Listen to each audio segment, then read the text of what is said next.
Hello everyone, JR10 Desert Gold. Thought I'd do hopefully a quick one. All of my current brewing projects are either in fermentation or in conditioning at this point, waiting for some parts to come in to begin some new brews, but at this point it's going to be a few days for that to happen. So I thought I'd introduce you to my other hobby that I love, and that is astrophotography. And this is one of my pride and joys, one of many that I have. This is the William Optics Z73 Zenith Star Apochromatic Telescope. It is 73 millimeters diameter, and it is a 430 millimeter focal length, giving it a focal ratio of 5.9, which is not bad for this kind of a telescope. Looking at the different parts here, we've got the red part here is what I call a miniature computer. It does everything but serve me coffee when I'm out here filming, but basically it's a pretty simple format. It ties into all the other equipment here. This is all ZWO equipment. This is their mount. It's the M3. It is getting information to the computer via this USB cable, which plugs in here, and also the mini computer is the power source for the mount for filming. This is the computer is the ZWO ASI Air Mini. I like it because of its compact, small package, and it tucks in very nicely to confined areas. This is the camera I'm currently using on the telescope right now, and it is the ZWO ASI 533 MC Pro, indicating that it is a cooled camera. And with the heat that we've got going on right now, I'm sure the sensor greatly appreciates the help from the cooler. This is an autofocuser. It ties into the computer again with a USB.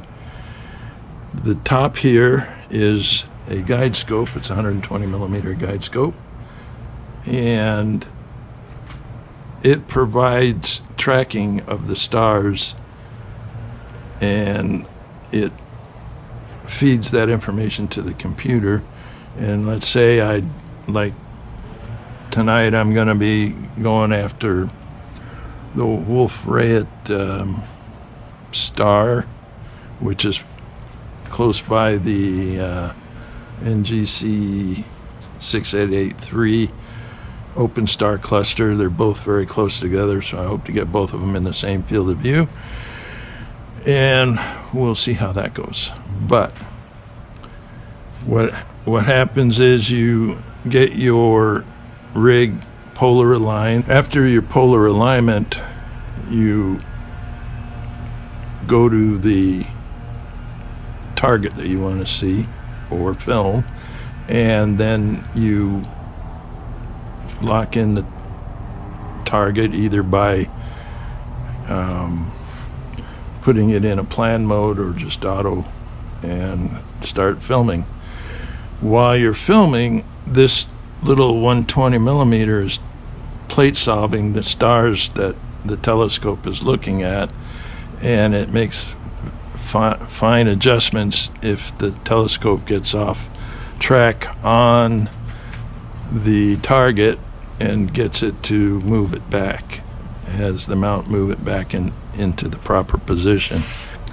So this is basically my setup for tonight, and we're going to see, like I said, I'll be going after Wolf-Rayet and the open star cluster NGC 6883.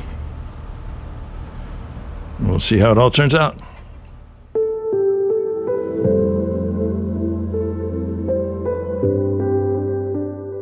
So what do we see here? Well, here we see an image of the nebula known as WR134.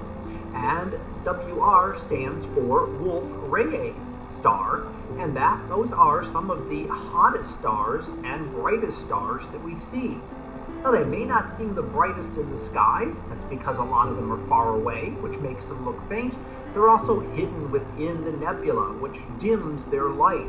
But they are some of the biggest, hottest stars that exist. Now, they are putting out a lot of energy, but they're also expelling a lot of material. There's so much energy that their outer layers are unstable and expelled out into space. So this is quite different than other types of things like a supernova, although a star like this may eventually become a supernova and explode. Right now, we're just seeing instabilities where those outer layers are being pushed out into space. So this is the region that is now clearing in the center. We can see kind of how the shock wave goes out from the center there in the various arcs that are present within the nebula here.